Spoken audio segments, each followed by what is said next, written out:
कहानी शुरू होने से पहले हम आपको बताना चाहते हैं कि ये कहानी एक ऐसे गरीब बाप की और उसकी बेटी के बारे में है जो गरीबी की वजह से मजबूरन अपनी बेटी की शादी एक हिजड़े से करा देता है।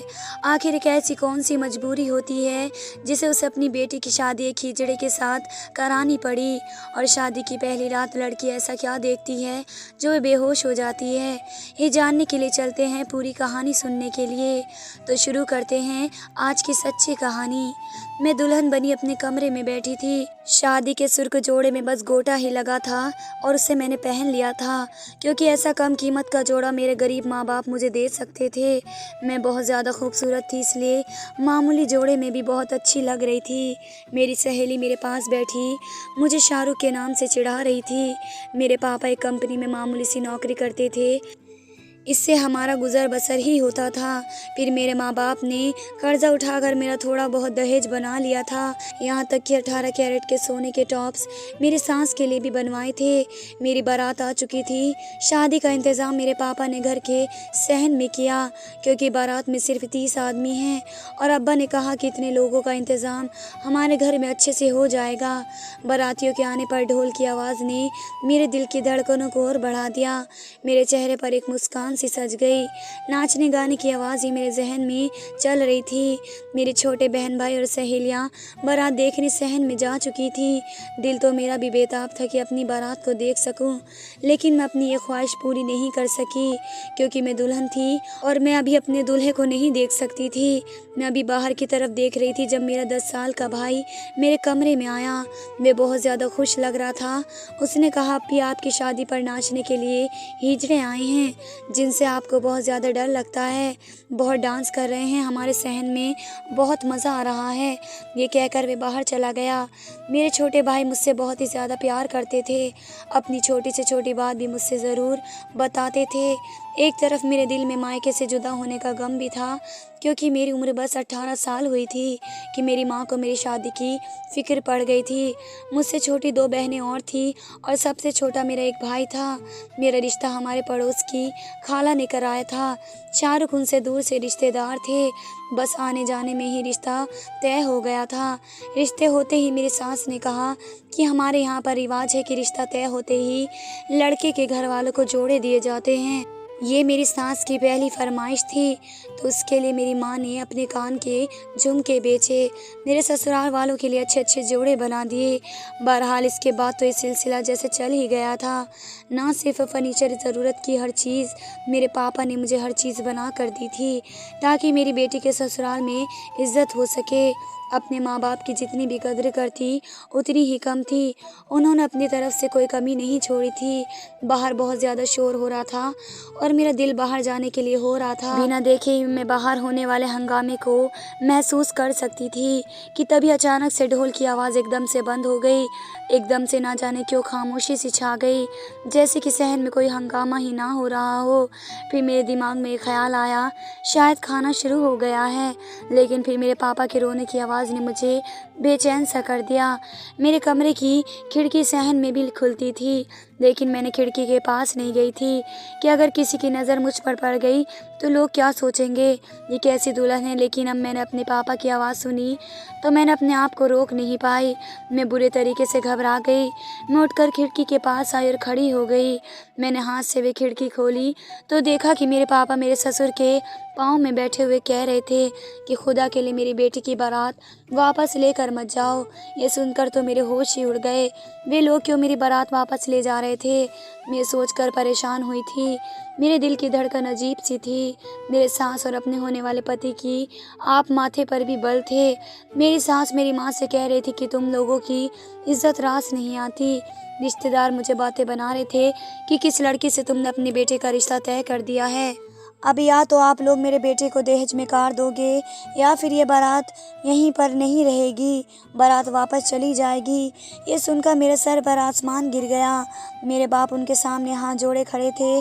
जैसे गरीब होना एक बहुत बड़ा गुनाह है और बिना दहेज के बेटी की शादी करना सबसे बड़ा गुनाह होता है। मैं इस कदर परेशान थी कि इससे ज़्यादा क्या हो सकती थी। किसी की बेटी की बारात का यूँ लौट कर जाना कोई आम सी बात नहीं थी। माँ बाप की इज्जत पर दाग आना था वे अलग बात थी, और एक लड़की के मुंह पर ये बहुत बड़ा धब्बा था। दुनिया तो उसको बदनसीब कहकर भी मार डालती, उसका दोबारा रिश्ता होना मुमकिन नहीं था। सब यही कहते कि यकीनन लड़की में ही ऐब था जो यूं बारात वापस लौट कर चली गई। और जो फरमाइश इन लोगों ने कही थी, मेरा बाप अपने आप को बेचकर भी इनकी फरमाइश को पूरा नहीं कर सकता था। मेरे जैसे गरीब लोगों की बच्चियां इसी वजह से बाप की चौखट पर बुढ़ापे की दहलीज पर पहुंचती हैं, क्योंकि इनके माँ बाप के पास लड़के की फरमाइश पूरी करने के लिए पैसे नहीं होते। मेरी माँ मेरी सास के सामने हाथ जोड़कर अपनी इज्जत की भीख मांग रही थी। हमारा घर खुशियों की बजाय गम में आ गया था। वहाँ पर मौजूद सब लोग खामोश खड़े तमाशा देख रहे थे और वे शख्स जो मेरा पति बनने जा रहा था, वे हंसी की तस्वीर बनकर खड़ा था। मेरा पढ़ा लिखा शौहर अपने जाहिल पने का सबूत दे रहा था और मेरे माँ बाप की इज्जत की धज्जियाँ उड़ा रहा था। कहने लगा, जब ये लोग मुझे अपनी इज्जत नहीं दे रहे थे तो शादी के बाद क्या देंगे। मुझे इस शख्स की घटिया और छोटी सोच पर मुझे अफसोस हुआ। क्या इज्जत का ताल्लुक पैसे से होता है? जिनके पास देने के लिए दहेज नहीं होता, क्या वे दामाद की इज्जत नहीं करते? मुझे आज ये बात समझ में आ रही थी कि क्यों बेटी पैदा होने पर हम जैसे लोगों के चेहरे पर मायूसी छा जाती है। वजह यही है कि बेटियों की शादी बाप कर नहीं सकते। मेरा दिल खून के आंसू रो रहा था। मेरे बाप के आंसू बह कर गर्दन के नीचे जा रहे थे और उसके जोड़े हाथ बुरी तरह से कपकपा रहे थे। अपनी इज्जत की खातिर मेरा वे बाप जो गुर्बत में कम रोटी तो खा लेता, लेकिन किसी के सामने हाथ नहीं जोड़ता था और ना ही अपनी ज़रूरतों के मारे भीख मांगता था। आज मेरी इज्जत की वजह से वे एक किसी के सामने इस तरह भीख मांग कर मजबूर था। मैं अपनी बहते आंसू के साथ बाहर सहन में आ गई। मुझे देखकर सब बाराती हैरत से देखने लगे। मैंने जाकर अपने बाप के जुड़े हुए हाथ पकड़ लिए। मैंने कहा, अब्बू बस बहुत हो चुका, कोई ज़रूरत नहीं है आपको किसी के सामने हाथ जोड़ने की या झुकने की। बारात वापस लेकर जानी है तो लेकर जाइए। मुझे खुद ऐसे घर में नहीं जाना जो सारी ज़िंदगी मेरे बाप की यही इज्जत के नाम पर मेरे बाप का खून चूसते रहें। मेरी सास मुझसे कहने लगी कि तौबा तौबा, लड़की की ज़बान तो देखो कितनी लंबी है, ना इसमें शर्म है। अच्छा हुआ कि हमें इन लोगों की असलियत सामने से देख ली।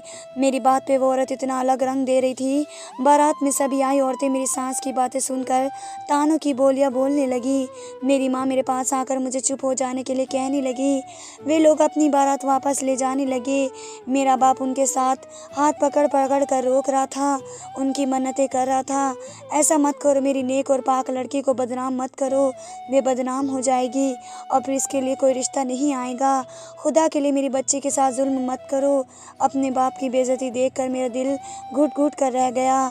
मेरी वजह से उन्हें जो गम मिला था, मेरा दिल कर रहा था कि ज़मीन फट जाए और मैं उसमें समा जाऊं। वहाँ मोहल्ले के लोग अब भी खड़े हमारा तमाशा देख रहे थे। एक तरफ हिजड़े खड़े थे जो शायद अपने पैसों के लिए नाचने गाने आए थे। मेरा बाप ज़मीन पर गिर गया था। मैं उनके पास गई, उन्हें बाजू से पकड़कर सहारा देकर कुर्सी पर बैठा दिया, लेकिन मेरे बाप की हालत बिल्कुल ख़राब सी हो गई थी। कहने लगे कि मेरी बच्ची की बारात अब कभी नहीं आएगी, कोई इसे इज्जत नहीं देगा। जाने नहीं क्यों मेरा गम खाया जा रहा था। इनके हाथ और पूरा वजूद थर थर काँप रहा था। इनके आंसू बह रहे थे।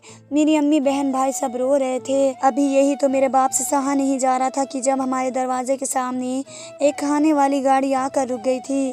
बारातियों के खाने के बर्तन आ चुके थे। अब्बा ने खाने वालों से तय कर लिया था कि मेरी बेटी के ससुराल का मामला था। खाना बहुत अच्छा और टाइम से बना देना ताकि गरम गरम खाना बारातियों को मिल सके। लेकिन अंदर का मंजर देखकर वे लोग भी चुप हो गए। मेरे पापा अब खड़े होकर मोहल्ले वालों और रिश्तेदारों के हाथ जोड़कर कहने लगे कि खुदा के लिए मेरी बेटी से कोई भी निकाह कर लो, मेरी बच्ची की लाज रख लो। अगर आज ही शादी नहीं हुई तो उसकी शादी कभी नहीं होगी। लेकिन सब खामोश से खड़े थे। कोई मर्द ऐसा ना था कि ऐसे हालात में मुझे अपनी इज्जत बनाता। ये मेरे बाप की बेबसी की आखिरी हद थी। मोहल्ले वाले भी कतराते हुए बाहर से बाहर निकलने लगे। जब एक हिजड़ा मेरे पापा के सामने आकर खड़ा हो गया और कहने लगा, आप अपनी बेटी की शादी मुझसे करा दीजिए। मैं तो अपनी बारात के वापस लौटने का मातम मना रही थी कि जब भी ये बात सुनकर मेरे कान सुनना बंद हो गए। ऐसे कैसे हो सकता है, सोचकर भी मेरे पूरे वजूद में पसीना आने लगा। मुझे तो बचपन से ही हिजड़ों से डर लगता था। बेशक इस शख्स ने मेरा दिल रखने के लिए कहा होगा, मेरा बाप तो ऐसा नहीं कर सकता था। मैं भी यही सोच रही थी कि अब्बा ने मौलवी साहब को देखते हुए कहा कि आप मेरी बेटी का निकाह पढ़ना शुरू करें। ये सुनकर तो मेरी पूरी तरीके से घबरा गई। अब्बा ऐसे कैसे कर सकते थे? मैं जानती थी कि अब्बा का दुख ज़्यादा था, लेकिन वे मुझे ऐसा करने के लिए मजबूर कैसे कर सकते थे?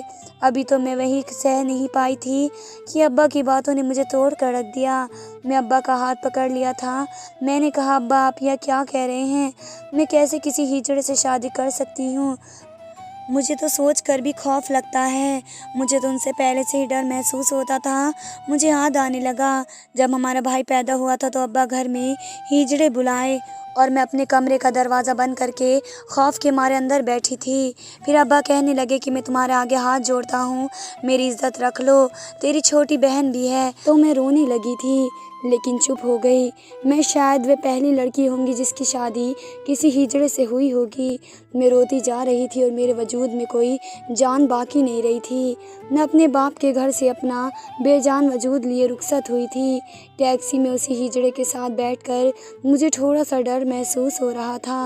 वे 3 हिजड़े थे जो मेरी शादी में नाचने के लिए आए थे। मैं तो आंख बंद करके उनको देखा भी नहीं था। एक टैक्सी ड्राइवर के साथ सीट पर बैठा था और 2 मेरे साथ पीछे वाली सीट पर बैठे थे। पूरा रास्ता टैक्सी में सिसकियां ही निकलती रही थी। अपने होने वाले पति के हवाले से मैंने बहुत ज़्यादा ख्वाब देखे थे, लेकिन ये नहीं मालूम था कि मेरी रात एक हिजड़े के साथ होगी। इस सोच में मुझे रोने पर मजबूर कर दिया। मुझे आने वाले वक्त का सोच सोच कर खौफ आ रहा था। मैं लगातार रोती हुई जा रही थी। गाड़ी एक छोटे से कस्बे में छोटे से घर के सामने आकर रुकी। एक हिजड़े ने मेरी गाड़ी से उतरने में मदद की थी। मेरा पति था। टैक्सी ड्राइवर को पैसे देने के बाद वे मुझे अपने घर पर ले गया था, लेकिन जैसे ही मैं इस घर में दाखिल हुई, एक तूफान मेरा इंतज़ार कर रहा था। 3-4 हिजड़े बदतमीज़ी कर रहे थे। वहाँ पर 3-4 हिजड़े थे जो आपस में लड़ रहे थे और जो मुझे देखकर अब सीधे से खड़े हो गए थे। मुझे अजीब सी नज़रों से देखने लगे। तो हमारे साथ आए दूसरे हिजड़े ने कहा कि गुरु माँ इसने शादी कर ली है, यानी मेरा पति उसका सरदार था। ये बात सुनकर सामने वाले हिजड़े नाच गाने लगे और बहुत ज़्यादा शोर होने लगा था। मैं पहले से ही अपने गम से मौजूद वजूद के साथ वहाँ पर दाखिल हुई थी और ढोल इस तरीके से बज रहे थे जैसे उनकी मन की मुरादें पूरी हो गई हों। मैं गेट पर खड़ी अपनी ज़िंदगी का वे तमाशा देख रही थी, जिसका तसव्वुर भी एक औरत को जिंदा मारने के लिए काफ़ी था। मेरे पूरे वजूद में बिजली दौड़ रही थी। जब जब मेरा हाथ उसने पकड़ा तो मेरा पति का मैंने अभी तक उसे नज़रें उठा कर नहीं देखा, लेकिन उसके बारे में सोचकर मुझे खौफ लगा था। मुझे अपने वजूद से और नफ़रत महसूस हो रही थी। जो हाथ मेरे हिजड़े के हाथ में था, वे मुझे सामने बने कमरे में ले गया और कहने लगा, वहाँ पर बैठ जाओ, मैं बच्चों को खाना खिला कर आता हूँ। ये कहकर वे बाहर चला गया। बाहर से आवाज़ आ रही थी। जो छोटे हिजड़े कह रहे थे कि तू तो कह कर गया था कि शादी पर जा रहा है और वापसी पर खाना लेकर आएगा, लेकिन बिरयानी लेकर आएगा। हम क्यों रूखी सूखी खाएं? क्या ऐसी दुल्हन है तुम्हारी? कैसी शादी की है तूने जो खाना तक लेकर नहीं आया? बाहर की सारी आवाज़ अंदर आ रही थी, लेकिन वे गुरु यानी मेरे पति की एक दहाड़ पर सब शांत हो गए। अंदर कमरे में बैठी मैं कँपकँपा रही थी। कहने लगा कि मुझसे कोई बहस नहीं की जाएगी, जल्दी से खाना खा लो और जाकर सो जाओ। इसके बाद वहाँ से किसी शोर की आवाज़ नहीं आई थी। मैं अपनी बुरी किस्मत पर रो रो कर मातम मना रही थी। मेरे कमरे का दरवाज़ा खुला तो मेरा सांस अंदर थम सा गया। जब दरवाज़ा बंद हुआ तो मुझे लगा कि अब मेरे साथ पता नहीं क्या होगा। ये सोचकर मेरी रूह तक काँप गई। वह इस वक्त मर्दाना लिबास में नहीं बल्कि सलवार सूट पहने हुए था, लेकिन मेरा ये हाल था कि आज मेरा दम ही निकल जाएगा। मेरे पेट में गर्मी बढ़ने लगी। कहने लगा कि मुझे बहुत ज़्यादा दुख है जो सब कुछ तुम्हारे साथ हुआ है, लेकिन मैं क्या करूं? उसने मेरा कांपता हुआ हाथ थामा और उसके हाथ में और मेरे हाथ में ज़्यादा फ़र्क नहीं था। उसके हाथ बिल्कुल छोटे थे। उसकी गुर्बत का सोचकर मेरी हालत ख़राब होने लगी थी। मेरा दिल बहुत बुरी तरीके से जलने लगा था। मैं लंबे लंबे सांस बढ़ने लगी। मुझे लगा मेरा दम घुट रहा है। जब मेरे वजूद से जान निकल रही है, मैं अपनी होश हवास खो बैठी थी। मैं बेहोश हो चुकी थी।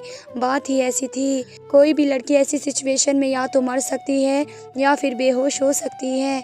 जब मैं उठी तो मैं बेड पर लेटी थी और वह नीचे फर्श पर लेटा हुआ था। उसका चेहरा मैंने पहली बार देखा था। देखने में वह लड़का ही लग रहा था, लेकिन उसकी हरकतें कुछ लड़कियों जैसी थी और चेहरा गोरा था और बाल बिल्कुल मर्दों की तरह थे। वे इस वक्त सलवार सूट पहन रखा था। मैंने कमरे में मौजूद अलमारी को खोल कर देखा तो उसमें बहुत सारी औरतों के कपड़े रखे हुए थे। क्योंकि मैं एक हिजड़े की बीवी थी तो मुझे कपड़े मिलने में कोई परेशानी नहीं हुई। मैंने अपने कपड़े बदले और बाहर आई तो वह भी उठ चुका था। उसने मेरी तरफ देखा तो उसका बेताब होकर मेरे पूरे वजूद को देखा, लेकिन उसकी नज़र ने मुझे गड़बड़ाहट में डाल दिया। मैं घूंघट करके बेड पर लेट गई। वह सीधा वॉशरूम में गया। बाहर आते ही कमरे से बाहर चला गया। थोड़ी देर बाद मेरे लिए गिलास का दूध लेकर आया और कहने लगा कि पी लो, तुम रात से भूखी हो। मुझे भूख तो बहुत ज़्यादा लगी हुई थी। मैंने भी गिलास नहीं पकड़ा। शायद मेरा खौफज़दा चेहरा देखकर मेरी बात समझ गया था और कहने लगा कि मुझसे डरो मत, मैं तुम्हें कुछ नहीं कहूँगा, देता हूँ। मेरे हाथ में दूध का गिलास देकर बाहर निकल कर चला गया। फिर वह मेरे लिए नाश्ता लेकर आ गया। दिन भर मैं कमरे में ही रही। उस आदमी ने मुझे कुछ भी नहीं कहा, यहाँ तक कि वे मुझे कुछ भी नहीं कह रहा था, लेकिन उसकी नज़र मुझे खौफ में डाल देती। मुझे इस बात से हैरत थी कि जो कम उम्र के हिजड़े थे वे स्कूल जाते थे। जब भी वे वापस आते तो रो कर कहते कि हमारा मजाक उड़ाते हैं और हमें देखते हैं और आप हमें क्यों भेजते हो। लेकिन वे कहता कि मुझे तुम दोनों को तालीम दिलवानी है। तुम लोगों की बातों को दिल से ना लगाओ। जब तुम कल को कुछ बन जाओगे तो ये लोग तुम्हें सलाम करेंगे। मुझे उस शख्स की बात ने हैरत में डाल दिया। 3 हिजड़े 22 साल की उम्र के थे और बाकी के 16-17 साल के। आहिस्ता आहिस्ता मुझे पता चला कि जो मेरा पति है वे बचपन से ही यहाँ पर रहता है और वो नाच गा कर पैसे लाता था और रात को ही घर पर लौटते थे। वे पूरे घर का बहुत अच्छे से ध्यान रखते थे। एक दफ़ा तो उन्होंने मुझे कपड़े भी ला कर दिए। बस मेरा उनका रिश्ता एहसास का रिश्ता बन गया। उनके सारे काम मैं चुपचाप कर दिया करती, लेकिन एक बार जो मेरे साथ हुआ मेरे होश उड़ गए। सुबह वे नाच गाने के लिए गए हुए थे। जब पीछे दरवाज़ा बजा, मैंने पूछा कि आप कौन हैं, तो कहने लगा कि दरवाज़ा खोलो, हम पुलिस वाले हैं। ये सुनकर तो मैं डर गई। मैंने दरवाज़ा खोला तो 2 नौजवान अंदर दाखिल हुए और कहने लगे हम इस मोहल्ले के बदमाश हैं। पता चला है कि गुरु ने एक लड़की से शादी की है। वह तो तुम्हारे लिए कुछ नहीं कर सकता, तो हमें तुम्हारे लिए कुछ ना कुछ कर देते हैं। उस वक्त छोटे हिजड़े स्कूल गए हुए थे। मैं डर गई थी और मैंने कहा निकलो मेरे घर से वरना शोर मचा दूंगी, लेकिन वे ज़बरदस्ती मुझे कमरे में लेकर गए। मैं बहुत ज़्यादा तेज़ चिल्लाने लगी और तभी मेरे पति वहाँ पर आ गए और उन्होंने उन आदमियों को मारा और कहने लगे कि दोबारा मेरी बीवी की तरफ आंख उठा कर भी देखा तो आंखें निकाल दूंगा। वे लोग वहाँ से भाग चुके थे। मेरा पति बहुत ज़्यादा गुस्से में था। पहले वे मुझे चिल्ला कर बोला कि तुमने दरवाज़ा खोला ही क्यों, खबरदार जो मेरी गैर मौजूदगी में तुमने दरवाज़ा खोला। मैं पहले ही रो रही थी और रोने लगी थी। रात को मैंने अपना मुंह फेर लिया। मेरा कोई कसूर था जो कुछ मेरे साथ हुआ था। ऐसा देखकर वे सोने की बजाय मेरे पास बिस्तर पर आकर बैठ गया और कहने लगा कि वे एक लड़का है, हिजड़ा नहीं है। वह यतीम खाने में बड़ा था, इसलिए तालीम हासिल नहीं कर पाया था, लेकिन पैदाइश के तौर पर मेरे हाथ पैर लड़कों जैसे नहीं थे और चेहरा भी ऐसा ही था। जब वह बड़ा हुआ तो उसे लोगों ने लड़का मानने से इनकार कर दिया और अपनी बिरादरी में रखने से इनकार कर दिया था। कोई भी काम पर नहीं रख पाता और मुझे यही कहते कि जानबूझकर लड़का बना हुआ है। मुझे यही सही लगा कि अपनी ज़िंदगी को यहीं सजा दूं और इन हिजड़ों की ज़िंदगी को संवार दूं, उन्हें तालीम कराकर कुछ अच्छा बनाऊं। ऐसे नाच गाकर ज़िंदगी गुजार रही थी, लेकिन तुम्हारी शादी पर तुम्हारे बाप को रोता हुआ देखकर मुझसे रहा नहीं गया, इसलिए मैंने सोचा कि हाँ कह देना चाहिए। मेरा पति बहुत अच्छा आदमी था। वे सिर्फ हिजड़ों को तालीम देना चाहता था। जो उसके साथ गलत हुआ था कि वे एक लड़का होने के बावजूद भी लोगों ने उसे हिजड़ा करार कर दिया था। ये उसकी बदकिस्मती थी। धन्यवाद दोस्तों।